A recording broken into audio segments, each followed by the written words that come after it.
The warbled whistle of a songbird was the first clue. Sleep was crusted in the corner of waking eyes. Stale air was breathed out before fresh breath was taken in. Almost anything would have been traded to get rid of the chalky, sour flavor staining his tongue. Then suddenly it was cool. Cold trickled down his chin and neck and was patted across his forehead by the coarse weave of a rag. When the eye had first opened, everything was light. Shadows slipped into existence next, filling out full silhouettes against which the light wrestled to negotiate features. "Hey, he is waking up," she called out. He took a moment to gather his bearings and find something familiar. Trees, shrubs, a blue sky. These were non-threatening. Her face was familiar too. Cassandra? It was more whisper than word, an unexpected reaction to recognizing her. She hushed him and brought a bowl of water to his lips. More people came to watch as he sipped. Nesu, Terracon, Eloise, that human that follows Terracon. Perhaps not all his memories were intact. He could not name the bearded dwarf who peered at him from behind a pair of spectacles and was chewing the end of a pipe. They gathered around him, anxious. He was not sure why. They were in a forest. He was not sure where. Of what was he sure? He was in pain, but if he held still, then he could bear through it. He was itchy. Patches of dried brown dirt were caked on his skin. Cassandra was busy washing it off with her damp rag. Surely there had been some sequence to all of this. How had he gotten here? What was he doing before he woke up? Simon was screaming. Draco shuddered. The bowl of water dropped from his hands to spill across the wagon's bed and trickle between the boards. He wanted to scour out the sight, but his mind was too soiled to clean. "It is all right, Draco," Cassandra cooed. "I love you. You are safe." Draco stared up at her, aghast. "What happened?" "The Vorsan. It is past. We made it out." Cassandra corrected his wayward thoughts, then brought his attention again to the forest. "It is the Iman.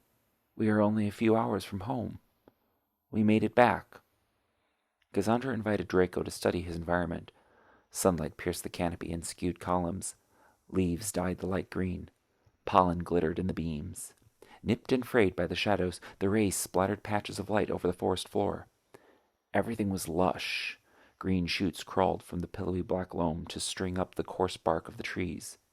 Draco followed their serpentine wind up the trunks until their details were tucked away within the reams of leaves overhead. The disparity between this and the gristle of sand and stone was tactile against his fingertips and toes. The canopy-obscured sun was feverish compared to the shadows of a dungeon cellar, and the memory of the cold sent a chill down his spine despite the warm light lapping at his back. He felt out of place, as though he had been spilled somewhere he should not be, despite wanting to be there more than anywhere else. Safety was foreign, the very idea of it too alien to comprehend, an emotion he had no way to feel. He felt as alone here as he had in the dungeon. Escape was not an option when memories dragged the torture along. "Make it stop." He whispered his plea, ready to spend whatever he had to remedy the poison in his thoughts. Nesu offered an antidote. "What is it?" "Loneliness. They left me alone. I am alone." "We came back, Draco," Terracon supplemented. "Cassandra is here now as well." Draco stunned Terracon by throwing at him a horrified glance. "You came back?" The look paralyzed any possibility for a response, and they waited for Draco to speak again. "You came back?" He said it like he could not understand. He threw his glance again at those whose company he kept. "Where is everyone?" Replies were swallowed and gagged on. "Where is everyone? Where is Karen? Where is Rainbow? Dion?" "Karen," Cassandra was the only one who could respond. "Karen could not come back after losing you and Dion. She stayed behind." "Behind?" "She likely went home." "Losing Dion?" "And Rainbow too. I'm sorry, Draco." Tears quibbled whether to wash down his cheeks. "I know," Cassandra confessed her sympathy in a softer tone. "I know. They came with you, and they came for me." Her tears spilled first, inviting him to mourn with her. You knew they would have wanted to go together. Cassandra tried to supply, but the heroism did not amend the loss. Karen. He let the word whisper away, just as her face was fading into his memory. Draco, Nesu interceded. Quentin. Anthony. Julia. These are the faces you need to remember. The ones waiting for you when you get back. He shuddered at his wife's name and struggled to control how guilt spiked the rate of his breathing. Damn me. Draco, Cassandra continued, it is over. The past has passed, and everything from now on is an opportunity. You made it. We made it. What has happened cannot be undone, but it is still all right, still manageable. Do not acquiesce to regret. Acknowledge, appreciate, aspire to the next moment. Nesu's addition was an old saying. Appreciate? What is there to appreciate? Draco screamed at Nesu. You survived. Selfish, Draco proclaimed with worthless regard. Selfish only because you would waste this second chance on yourself, Nesu snarled at the prince's argument. If you want a better person, then make one up. This time, live for something greater. Appreciate this as an opportunity to make their loss count for something. Draco gawked, stunned at Nesu's callous reproach. He was a warlock, though. He could alter the circumstances if he so chose. He wanted to see the lives of his troop be spent on some worthy cause. To that end, Nesu's suggestion was not an obstacle. There was only a small doubt, which seeped out once Draco had finished considering Nesu's point. How? Draco had been Osmar's first child, born only shortly after Nesu was bestowed the title of Vizier. Nesu had arranged every rite through which Draco had passed. His initiation into the Order of Valish, his enrollment and release from the Forge, his marriage to a Hexen princess in a foreign land to maintain a fading dynasty. Nesu was well within his rights to speak frankly to this warlock, whom he had practically raised. Draco was ambition, always meaning well even when frustration led him astray. Nesu took no offense at Draco's outburst, or his sudden change in demeanor. There was no need to forgive him. Nesu understood Draco's frustration. Their conversation continued. They rescued Cassandra. Cassandra rescued you. Thank your sister. Thank her, because Dion and Remu died so that you might see her again. Draco turned from the vizier to his sister. She was so much smaller than him, so much younger than him, yet she cried just as he did. If she had endured this, then so could he. I am sorry, Cassandra. Thank you. I love you, Draco. I am happy to have you back. You are not alone, Draco, Nesu chimed. Not anymore. Draco, Cassandra tried. What happened in there? They heard us, Draco confessed. That someone could hear him, could listen, diluted the poisoned memories. Relieved of paranoia's grip, Draco wrestled the nightmares to relax and submit. They heard us because they could. It was like we were toys. They explored us, penetrated and played with what we thought we were. They scraped their clammy hands across your arms, and you could feel their coarse, calloused palms across your whole body for hours afterward. It had to have been the sand, the way they dig through it, that caused those thick, flaky calluses. They burrowed through the ground like they burrowed into our mind, wiping, digging, smudging, smearing inside, raking to get out.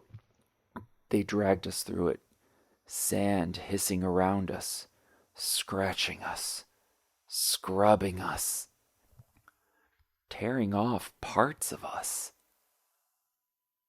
You felt it in your throat, in your nose, even your ears seemed to fill up with the stuff, like when you put your head underwater. Then there is black air, and you are lying on a cold floor that you cannot see because there is only black air. So dark. That is when you feel them, and you are not afraid to die because that would end the touching that reminds you that you are alive, Every touch reminds you that you are alive and you want to do something, but they will not let you. You try to help them. You try to get them to help you. You plead, you beg, you cry, you whimper, and then they mock you for it. They plead like you do. They beg like you do. They just cry because you cry and whimper because you whimper, and they do not know why, only that they want you to make a sound, so they keep reminding you that you are alive when you do not want to be. Do not scream for them. Do not scream for them. Simon screamed. Simon screamed. I told him to stop screaming. Stop screaming, Simon. Draco's eyes had glazed over.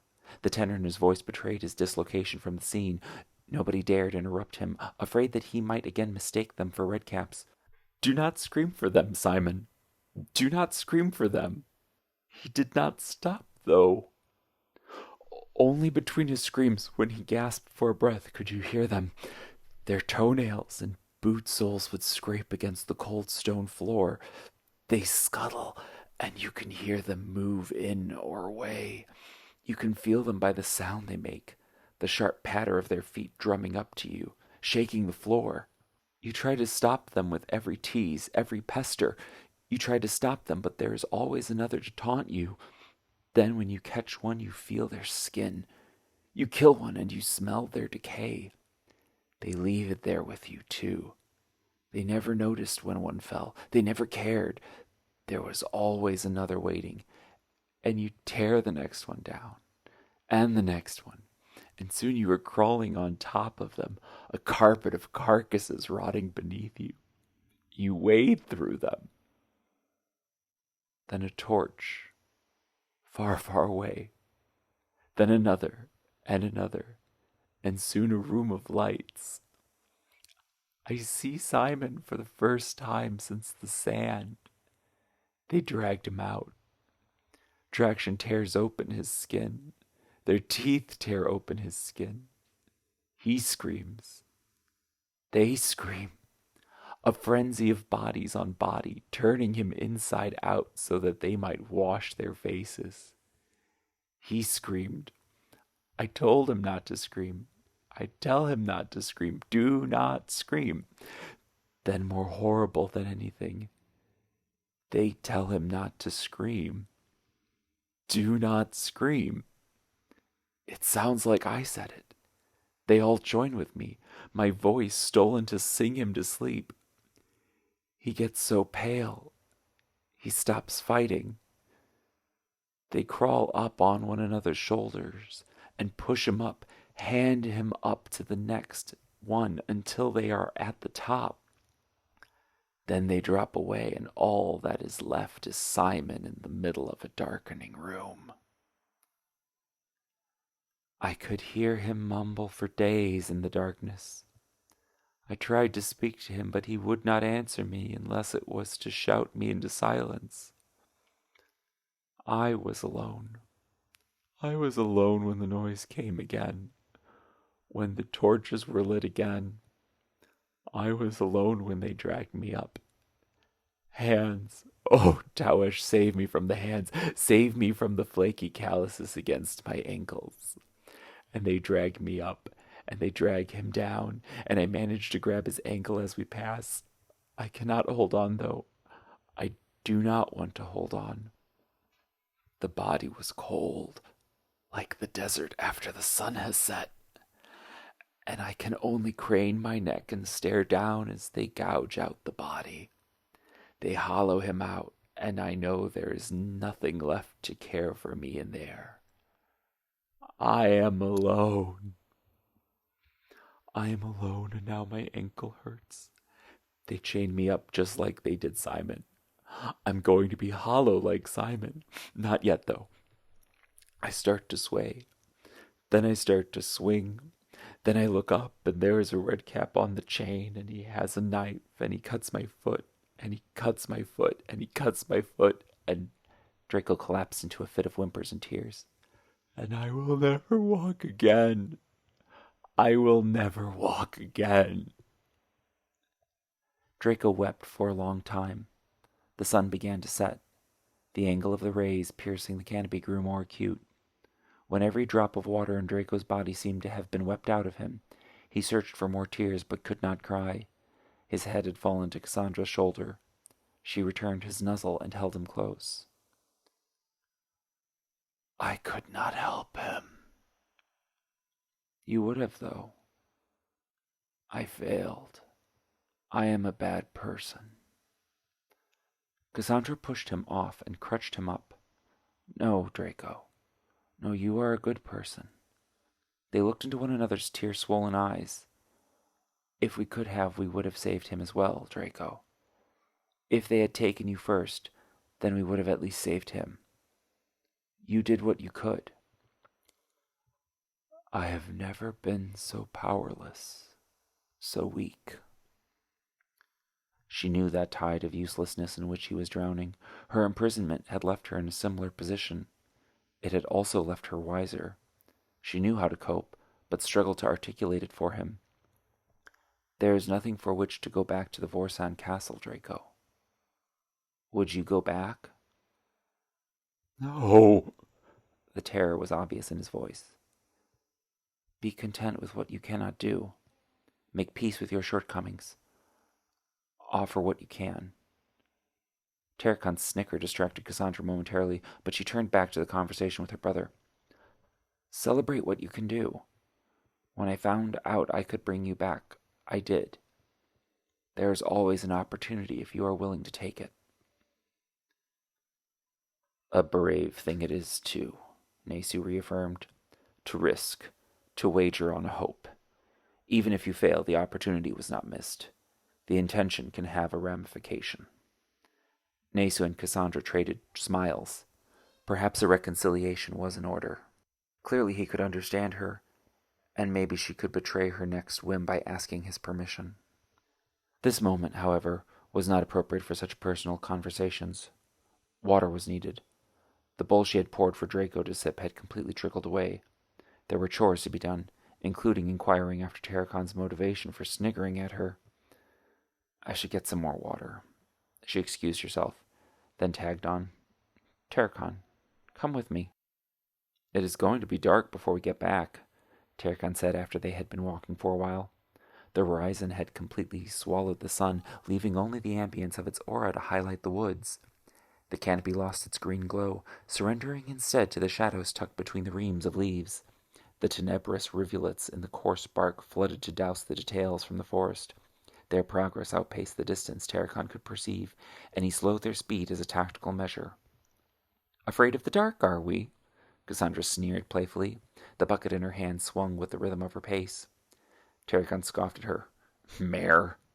Cassandra, too stunned at the affront of the word, despite knowing his intention was to jest, could not retort before Tarakan defended. "After chasing you up and down this country, you think a little darkness is going to scare me?" He was smiling.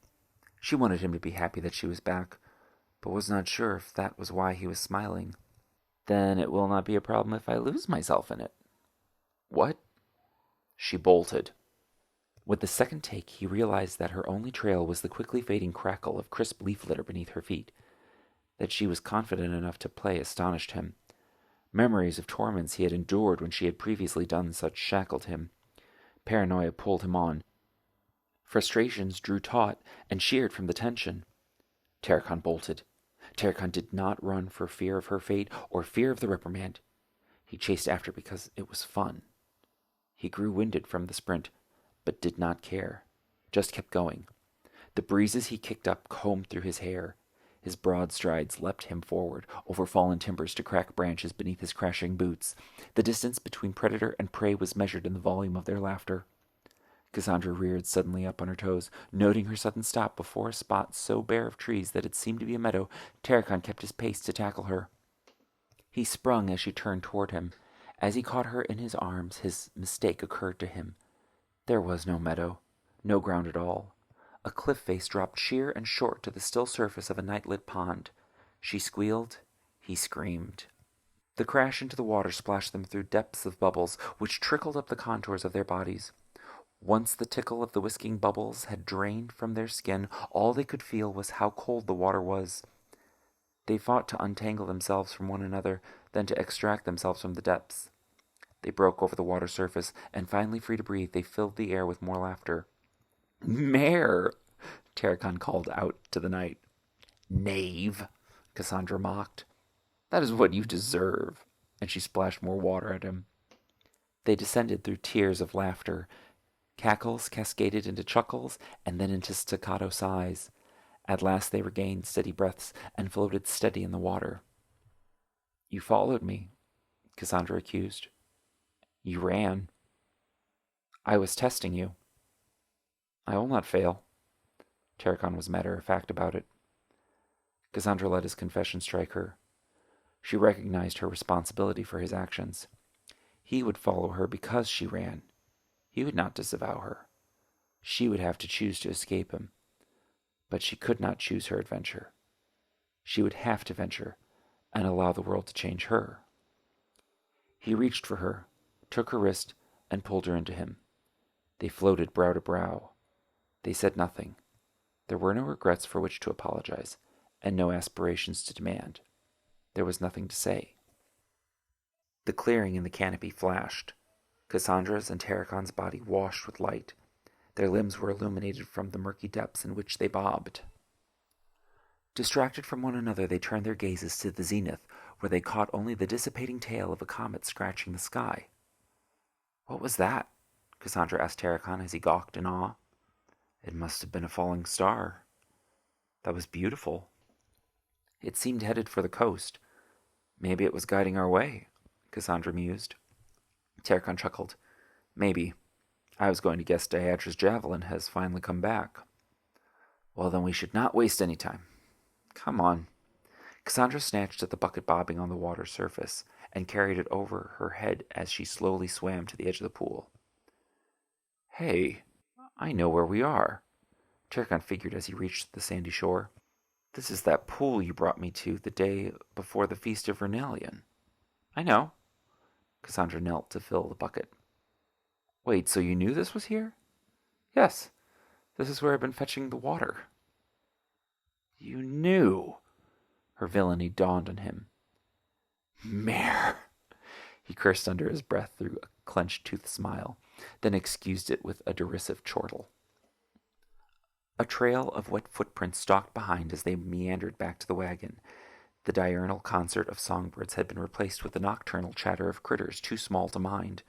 Terracon was quiet on their return journey, so it was up to Cassandra to break the silence. "Why did you laugh when I was talking with Draco?" Terracon turned a bewildered eye toward Cassandra and mumbled as he gathered an excuse. For a moment she entertained that she was overreacting, and that his mind had been elsewhere when his laugh had interrupted her. His response corrected her impression. "It was what you said to Draco. I heard Nesu say something similar." Cassandra melodramatically clutched at her breast as she choked on a scoff. "Tawish, save me if I start sounding like Nesu." Then, closing the distance between them with a sachet, Cassandra invited Terracon to wrap an arm around her. They walked back to the cart.